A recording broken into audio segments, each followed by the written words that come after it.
one of the questions I get, what about long copy versus short copy? So I wanted to try to answer this question for you after working with people like Frank Kern, Ryan Dice, Perry Belcher, Todd Brown, Marie Forleo, these different people. What people worry about is who's going to read all of this copy that I wrote, right? If it's more than 2 or 3 pages.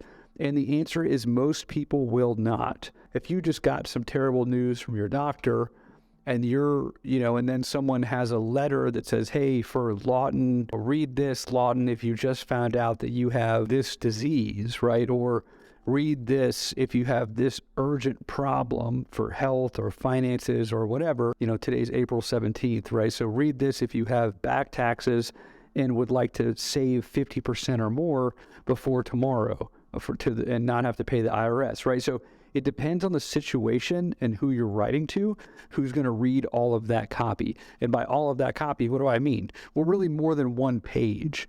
Who's going to read a 60-page sales letter, or who's going to watch a 45-minute PowerPoint or video sales letter? Well, most people will not, but the people who are really interested in this, they will watch and they will respond.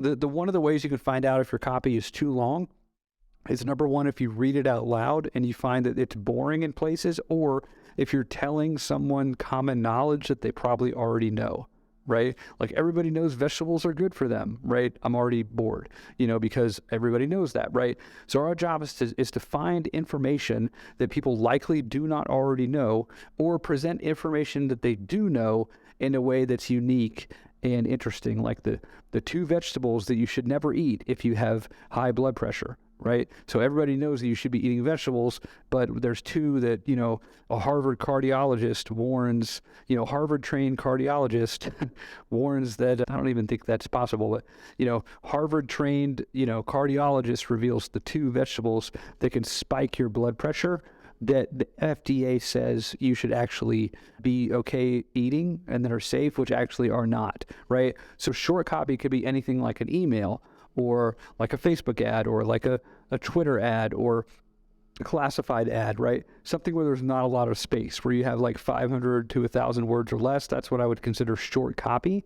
And a lot of times it depends on what you're asking them to do. So if you're just asking them to like register for an event or a webinar, you can use short copy, right? The more easy to understand your offer is, the less copy you need.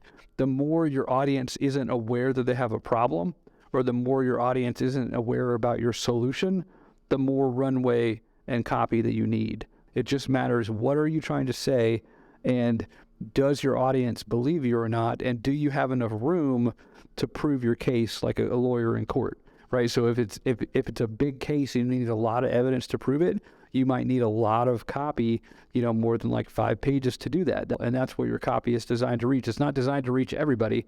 It's just designed to reach the right person. So hopefully this helps. If you have any questions, or you just want to share this, hit the like button and help get more people to see it. I greatly appreciate it. Have an awesome day. Thanks. Talk to you soon. Oh, and if you want to subscribe, you could do that somewhere on this page. Usually below, there's a subscribe button to get more videos like this. And I really appreciate it.